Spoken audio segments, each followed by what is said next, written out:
జై కాంగ్రెస్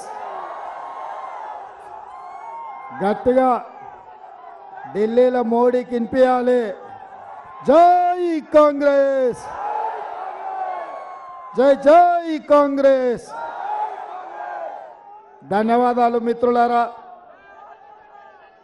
శ్రీమతి సోనియా గాంధీ గారు, శ్రీ మల్లికార్జున్ ఖర్గే గారు, శ్రీ రాహుల్ గాంధీ గారు సికింద్రాబాద్ పార్లమెంటు నియోజకవర్గం నుంచి కాంగ్రెస్ పార్టీ అభ్యర్థిగా మిత్రుడు దానం నాగేందర్ను ఈ ఎన్నికల బరిలో దించితే ఈరోజు అంబర్పేట శాసనసభ నియోజకవర్గంలో ఖైరతాబాద్ జిల్లా పార్టీ అధ్యక్షుడు డాక్టర్ రోహిన్ రెడ్డి బ్రహ్మాండమైన కార్యక్రమాన్ని ఏర్పాటు చేసి అంబర్పేట చే నెంబర్ బస్ స్టాప్ నుంచి నీలోఫర్ హాస్పిటల్ వరకు, ఫీవర్ హాస్పిటల్ వరకు పెద్ద ఎత్తున వేలాది మందితో బ్రహ్మాండమైన ర్యాలీ చేపడితే ఇందులో పెద్దలు, మాజీ పిసిసి అధ్యక్షులు, మాజీ రాజ్యసభ సభ్యులు, మా అందరికీ పెద్ద దిక్కు వి హనుమంతరావు గారు ముఖ్య అతిథులుగా పాల్గొని, అదేవిధంగా రాజ్యసభ సభ్యులు అనిల్ కుమార్ యాదవ్ గారు కూడా ఈ కార్యక్రమంలో పాల్గొని, డిప్యూటీ మేయర్ గారు విజయారెడ్డి గారు, అదేవిధంగా గ్రేటర్ హైదరాబాదులో ఉన్న ముఖ్యమైన నాయకులు, జిల్లా పార్టీ నాయకులు, బల్మూర్ వెంకట్ ఎమ్మెల్సీ గారు, అదేవిధంగా మోటార్ రోహిత్ యూత్ కాంగ్రెస్ నుంచి, అదేవిధంగా డివిజన్ పార్టీ అధ్యక్షులు, యూత్ కాంగ్రెస్ నాయకులు, ఎన్ఎస్యుఐ నాయకులు, ప్రాణ సమానులైన కాంగ్రెస్ పార్టీ కార్యకర్తలందరూ కూడా వేలాదిగా తరలి వచ్చి దానం నాగేందర్ను ఆశీర్వదించి కాంగ్రెస్ పార్టీని గెలిపించడానికి విచ్చేసినందుకు మీకు అందరికీ మనస్ఫూర్తిగా ధన్యవాదాలు, కృతజ్ఞతలు. కాంగ్రెస్ పార్టీ కాకుండా మా కమ్యూనిస్టు సోదరులు, తెలంగాణ జనసమితి నాయకులు కూడా ఈ కార్యక్రమంలో పాల్గొని ఇండియా కూటమిని గెలిపించడానికి ముందుకొచ్చినందుకు వారందరికీ కూడా మనస్ఫూర్తిగా ధన్యవాదాలు తెలియజేస్తున్న మిత్రులారా, ఈ ఎన్నికల్లో ఎవరో కొత్తోళ్ళు కాదు. ఈ అంబర్పేట శాసనసభ నియోజకవర్గం నుంచి 3 సార్లు ఎమ్మెల్యేగా, ఒకసారి ఎంపీగా, కేంద్ర మంత్రిగా ఉన్న పెద్దలు కిషన్ రెడ్డి గారి ఎన్నికల బరిలో దిగితే మిత్రుడు సోదరుడు ఆసిఫ్ నగర్లో తన రాజకీయ ప్రస్థానాన్ని మొదలుపెట్టి ఆ సార్లు ఎమ్మెల్యేగా, మంత్రిగా హైదరాబాదు నగరంలో గల్లీ గల్లీ, బస్తీ బస్తీ ప్రతి పేదోడికి అండగా నిలబడ్డ దానం నాగేందర్ ఇవాళ ఈ ఎన్నికల బరిలో దిగిండు. ఇవాళ ఈ ప్రాంత ప్రజలకు తెలుసు, కిషన్ రెడ్డి గారు ఉన్నంతకాలం ఆనాడు ప్రభుత్వం లేదని చెప్పిండు. ఈనాడు 10 ఏళ్ల నుంచి నరేంద్ర మోడీ గారు ప్రధానమంత్రిగా ఉన్నారు కదా, ఎందుకు అంబర్పేట బ్రిడ్జిని ఈనాటి వరకు పూర్తి చేయించలే? 2021లో హైదరాబాదు నగరంలో వరదలు వస్తే ఇటు ట్యాంక్ బండ్ నుంచి అటు మూసీ నది నుంచి నీళ్ళు వచ్చి పేదోళ్ళ బస్తీలలో మురికి నీళ్ళు వచ్చి ఇండ్లు తడిసిపోయి, టీవీలు గాలిపోయి, ఫ్రిడ్జ్లు పేలిపోయి, సైకిల్ మోటార్లు కొట్టుకపోయి, ఆటోలు నీళ్ళ మునిగితే అనా పైస కూడా ఈ పేదలకు ఇప్పించలే. ఇదే కాకుండా ఆనాడు వాళ్ళ పార్టీ అధ్యక్షుడు బండి సంజయ్ గారు వచ్చిండు, ఈ నీట మునిగిన బస్తీలను చూసిండు. ఆయన మాట ఇచ్చిండు, బండి పోతే బండి ఇస్తా, గుండు పోతే గుండు ఇస్తా, లారీ పోతే లారీ ఇస్తా అన్నాడు. మరి గుండు అరగుండు ఆ తర్వాత మున్సిపల్ ఎన్నికలు గ్రేటర్ హైదరాబాద్లో అయిపోయినాక మళ్ళీ వెనుకకు మళ్ళీ కూడా చూడలే. మరి ఈ పరిస్థితిలో నరేంద్ర మోడీ గారు ప్రధానమంత్రిగా ఉన్నప్పుడే మనకి ఏమి తీసుకురాలే? ఇవాళ కిషన్ రెడ్డి గారు మళ్ళోసారి ఎంపీ అయినా ఇంకేదాన్ని అయినా ఈ అంబర్పేట ప్రాంతానికి, ఈ హైదరాబాదు నగరానికి ఈ సికింద్రాబాద్ పార్లమెంట్కు ఉపయోగం లేదు. కానీ అదే మన అంజన్ కుమార్ యాదవ్ 2004 2009లో ఎంపీగా గెలిచినప్పుడు, మన దానం నాగేందర్ మంత్రిగా ఉన్నప్పుడు, డాక్టర్ వైఎస్ రాజశేఖర రెడ్డి గారు ముఖ్యమంత్రిగా ఉన్నప్పుడు ఈ నగరం విశ్వ నగరంగా అభివృద్ధి చెందింది. ఇవాళ ఔటర్ రింగ్ రోడ్ వచ్చింది ఆనాడే, అంతర్జాతీయ ఎయిర్పోర్ట్ వచ్చింది ఆనాడే, ఐటీ పరిశ్రమలు వచ్చింది ఆనాడే, ఫార్మా పరిశ్రమలు వచ్చింది ఆనాడే. హైదరాబాదు నగరానికి కృష్ణానది జలాలు తాగడానికి, గోదావరి నది జలాలు తాగడానికి తీసుకొచ్చింది ఆనాడే. ఈ హైదరాబాదు నగరంలో ఈనాడు మెట్రో రైలు కూతలు పెడుతుందంటే ఆనాడు దానం నాగేందర్ మంత్రి ఉన్నప్పుడే తెచ్చిన మెట్రో రైలు. ఇవాళ బస్తీలలో పేదోళ్ళని ఆదుకున్నా, పేదలకు ఆరోగ్యశ్రీ పథకం ద్వారా ఇవాళ 10 లక్షల రూపాయలు ఉచితంగా వస్తుందంటే ఆనాడు డాక్టర్ వైఎస్ రాజశేఖర రెడ్డి గారు రాజీవ్ ఆరోగ్యశ్రీని అమలు చేసినప్పుడు. ఇవాళ మా పెద్దల హనుమంతన్న బతుకమ్మ కుంటను ఆక్రమించుకొని కబ్జాకోర్లు అమ్ముకోనిక పోతే అడ్డం పడి ఆపింది మా హనుమంతన్న. ఇవాళ అంబర్పేట అంటే హనుమంతన్న, హనుమంతన్న అంటే అంబర్పేట. అందుకే వారు వచ్చే బతుకమ్మ పండుగ బతుకమ్మ కుంటలనే జరగాలన్నాడు. అధికారికంగా అంబర్పేట శాసనసభ నియోజకవర్గ బతుకమ్మ పండుగ తప్పకుండా బతుకమ్మ కుంటల్ని ఏర్పాటు చేసే బాధ్యత నాది. అదేవిధంగా వారు ఇంకొక మాట కోరిండు, మా నాగేందర్ను మంత్రిని చేయాలి రాబాయ్ అని అన్నాడు. అవునా? హనుమంతన్న నాకు డాక్టర్ బాబాసాహెబ్ అంబేద్కర్ది ఆడ విగ్రహం పెట్టాలన్నాడు. తప్పకుండా ఆ విగ్రహం విషయంలో నిర్ణయం తీసుకున్నాం.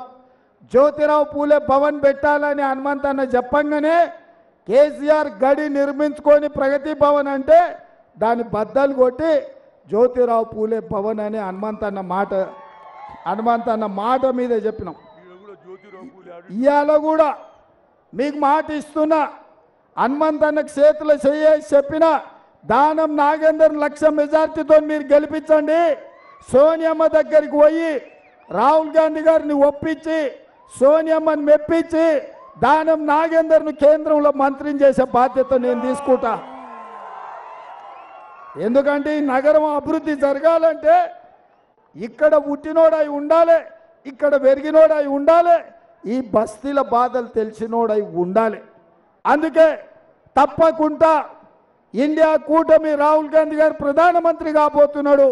ఆ మంత్రివర్గంలో దానం నాగేందర్ను మంత్రిని చేసే బాధ్యత నేను తీసుకొని ఢిల్లీకి వెళ్ళి హనుమంతన్న నేను పోయి సోనియా గాంధీ గారిని ఒప్పించి మెప్పించి వారిని మంత్రిని చేస్తాం. ఇవాళ మీరు సరే ఒక రకంగా బీజేపీల కథ అట్లుంటే, నిన్న మొన్న వాళ్ళు బీజేపీలు చెప్తున్నాడు మోడీ గ్యారంటీ అని. మోడీ గ్యారంటీకి వారంటీ అయిపోయిందిరా నాయన, ఇక వారంటీ లేదు, వారంటీ కథం అయిపోయింది మోడీ గ్యారంటీకి.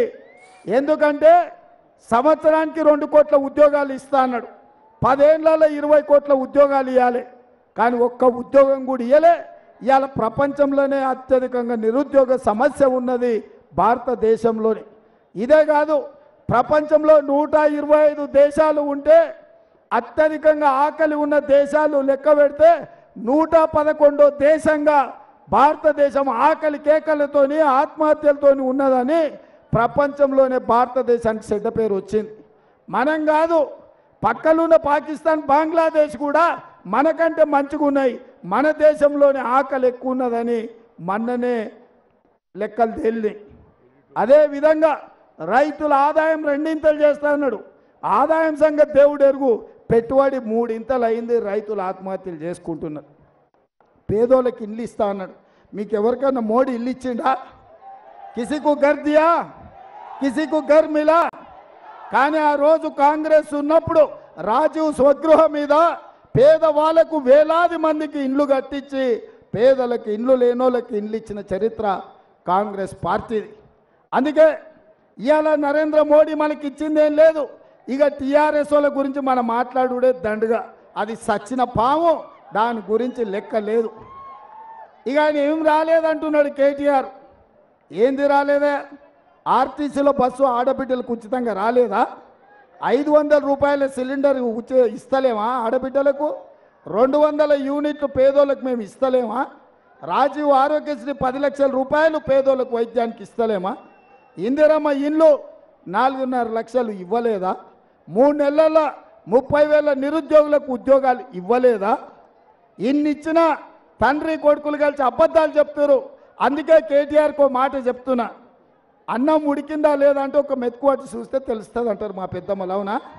అందుకే కేటీఆర్కో సూచన చేస్తున్నా, మా పథకాలు అమలు అవుతున్నాయో లేవో తెలియదంటే మంచిగా చీర కట్టుకొని ఎర్ర బుర్రగా తయారుగా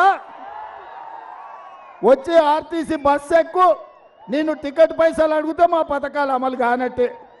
ఒకవేళ చెల్లి గవ్వ అడగకుండా నిన్ను సిద్దిపేటలో, సిరిసిల్లలో, చింతమడకల్లో ఇడిచిపెడితే మా పథకాలు అమలు అయినట్టే. నువ్వు సిద్ధమైతే చీర కట్టుకొని గౌలు కూడా బస్ స్టాండ్కి రా కేటీఆర్, అప్పుడు తెలుస్తుంది. ఎన్ని రోజులు చెప్తారా తండ్రి కొడుకులు కలిసి అబద్ధాలు? ఎంతకాలం మోసం చేస్తారు? మీ మోసాల కాలం చెల్లింది. ఇక మిమ్మల్ని ఎవ్వడు నమ్మేటోళ్ళు లేరు. మీరు చెల్లని రూపాయే, మీరు చెల్లేది లేదు, మీ గురించి ప్రజలు పట్టించుకునేది లేదు. అదేవిధంగా బీజేపీ, నేను అడగదలుచుకున్న గాడు ఏలాడుతున్నది ఏందా? ఏమిచ్చింది బీజేపీ? ఏమిచ్చింది? ఆడ పెద్దది ఏలాడుతుంది. కోరంటి హాస్పిటల్ ముందల ఒక పెద్ద గుడ్డ ఏలాడుతుంది. ఏందంటే మోడీ ఇచ్చింది, కిషన్ రెడ్డి తెచ్చింది తెలంగాణకు, అంబర్పేటకు గాడిద గుడ్డు. గాడిద గుడ్డును చూసేనా కిషన్ రెడ్డి? అవగాహన తెచ్చుకో. అందుకే మిత్రులారా, బయ్యారం ఉక్కు కర్మాగారం మనం అడిగితే బీజేపీ మనకేమిచ్చింది? గట్టిగా చెప్పాలి, చిన్న కాదు. మోడీకి ఇంపియాలి ఢిల్లీకి. ఖమ్మంలో బయ్యారం ఉక్కు కర్మాగారం మనం అడిగితే బీజేపీ మనకేమిచ్చింది? వరంగల్లో రైల్వే కోచ్ ఫ్యాక్టరీ మనం అడిగితే మోడీ ఏం తెచ్చిండు? ITIR కారిడార్ మనం అడిగితే మోడీ ఏమిచ్చిండు? మెట్రో రైలు మనం అడిగితే బీజేపీ ఏం తెచ్చింది? అందుకే మిత్రులారా, బీజేపీ ఏమిచ్చిందంటే మీరందరు గాడిద గుడ్డ అనాలి. మోడీ ఏం తెచ్చిండంటే గాడిద గుడ్డ అనాలి. అందరు రెడీనా? అందరు రెడీనా? రెడీనా? రెడీనా? బీజేపీ ఏమిచ్చింది? మోడీ ఏం తెచ్చిండు?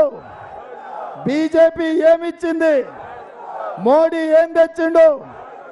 మోడీ ఏం తెచ్చిండు? బీజేపీ ఏమిచ్చింది? మోడీ ఏం తెచ్చిండు? బీజేపీ ఏమిచ్చింది? మరి సోదరులారా, తెలంగాణ గాడిద గుడ్డిచ్చిన బీజేపీకి కర్రు కాల్చి వాత పెట్టాలనా లేదా? పెట్టాలనా? కర్రు కాల్చి వాత పెట్టాల్సిందే కదా. అందుకే మిత్రులారా, బీజేపీల కర్రు కాల్చి వాత పెట్టాలంటే దానం నాగేందర్ను 1,00,000 ఓట్లతో గెలిపించాలి, మెజారిటీ. రెడీనా? నేను 1,00,000 అంటే మీరు పక్కా అనాలి. Okay okay, 1,00,000 1,00,000 1,00,000 1,00,000 1,00,000 1,00,000 1,00,000 1,00,000 1,00,000 1,00,000 1,00,000 1,00,000 1,00,000 1,00,000. జై కాంగ్రెస్, జై కాంగ్రెస్. హస్తం గుర్తుకే, హస్తం గుర్తుకే. ధన్యవాదాలు సోదరులారా.